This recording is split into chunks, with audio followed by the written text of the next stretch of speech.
પાણીજન્ય રોગચાળો વકરતા દર્દીઓથી ઉભરાય સુરતની નવ સિવિલ હોસ્પિટલ। પાંડેસરા, ડિંડોલી, લીંબાયત, સચિન, વડોદ, કડોદરા સહિતના વિસ્તારોમાં પાણીજન્ય રોગચાળો વકર્યો। ડેન્ગ્યુ અને મેલેરિયાના સૌથી વધુ દર્દીઓ નોંધાઈ રહ્યા છે। ચિંતાજનક વાત તો એ છે કે નવ સિવિલ હોસ્પિટલમાં સારવાર માટે આવતા રોજના 400 પૈકી 250થી વધુ બાળ દર્દીઓ છે। દર્દીઓની વધુ પડતી સંખ્યાને જોઈને હોસ્પિટલ પ્રશાસન પણ અલગ વ્યવસ્થામાં લાગી ગયું છે। પીડિયાટ્રિક વિભાગના વડા અને પ્રોફેસર ડોક્ટર જિગીશા પાટડિયાના જણાવ્યા મુજબ બાળકોને પહેલા ઓપીડીમાં સારવાર આપ્યા બાદ વોર્ડમાં દાખલ કરવામાં આવી રહ્યા છે। જો કે નવ સિવિલ હોસ્પિટલમાં દવાનો પર્યાપ્ત જથ્થો ઉપલબ્ધ છે।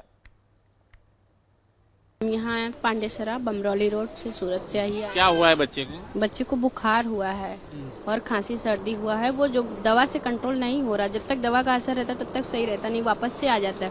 उसीलिए हम रिपोर्ट निकाले हैं, भी देखेंगे सर तो बताएंगे क्या हुआ है। मच्छरजन्य रोगों અને પાણીજન્ય રોગો વધી રહ્યા છે। તેની સાથે સાથે જ વાયરલ રોગોનો પણ વધારો જોવા મળી રહ્યો છે, જે મુખ્યત્વે શરદી, ખાંસી અને સામાન્ય તાવ હોય છે। અમારા આવા દર્દીઓ મોટાભાગે મેડિસિન વિભાગ અને પીડિયાટ્રિક વિભાગમાં આવતા હોય છે।